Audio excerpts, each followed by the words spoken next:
So I got one I got to tell you. I was driving over, and of course, I got flooded with so many memories. And I started thinking, if he asked me, what three things do I think made me different than anybody else?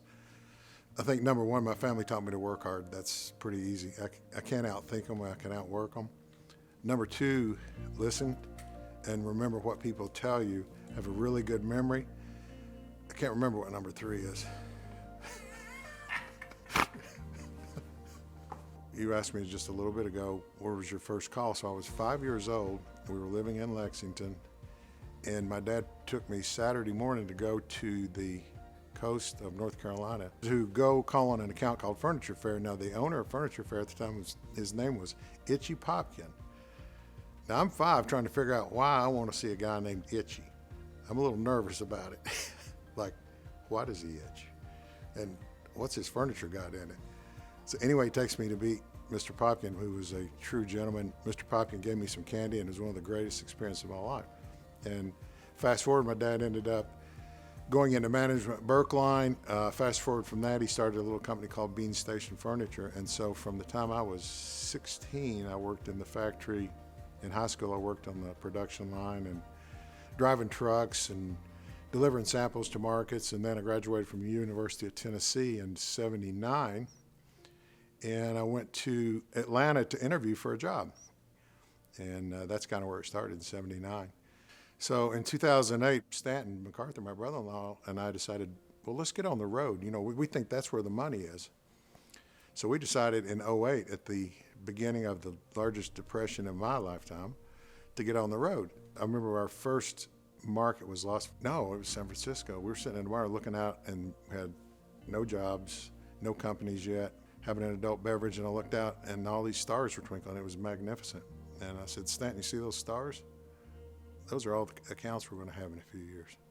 I said, they're all out there. We just got to find them.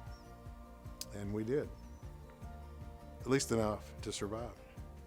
So Stanton decides to retire when he turns 70, and we recruit my son Benjamin away from Nissan Automotive. And the T&S sales it used to be Ted and Stanton, now it's Ted and Son. That's Benjamin. Now there can be an apostrophe S added to that if I finally coerce my younger son into getting into it. I think you could poll anyone who's met my dad, and a good portion of those people will say Ted's one of their best friends. And he honestly tries to fill that role with everyone in his life. You know, he will give of himself always and rarely asks for anything in return. And I think a lot of that has to do with just the fact that he cares about people first. That's the thing I think I admire most about him, is just how humble and giving he is amongst everyone that he meets. What I'm most proud of professionally is probably the number of friendships I have developed, the love I have for so many people. Again, my family supporting me unconditionally for all the things I've done.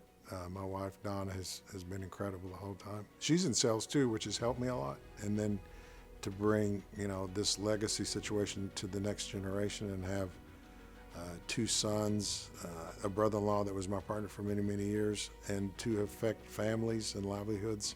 I think God's been with me the whole way, and that's been hugely important to me. He's blessed me. I mean, I feel like I'm in a bubble. Both my parents, 92 years old, are both living, and they both were in the industry. My mom used to set up a showroom, so they got to witness their grandchildren get into the business, and that's awesome. Dad, congratulations on the award. Very proud of the work that you've done to earn this award. I know you shy away from the spotlight, but we're glad you stepped into it for this. I know I speak for myself, Brian, Mom, your whole family when we say very well deserved. We know the sacrifice you put in. We know how much you've meant to the industry, so congratulations. I had a really good friend of mine just passed away. His name was Mike Norris, and Mike was in the industry his whole life. And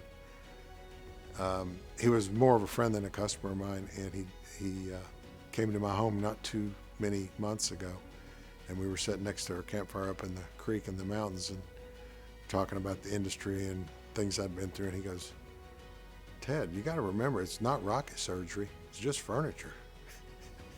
So keep that in mind.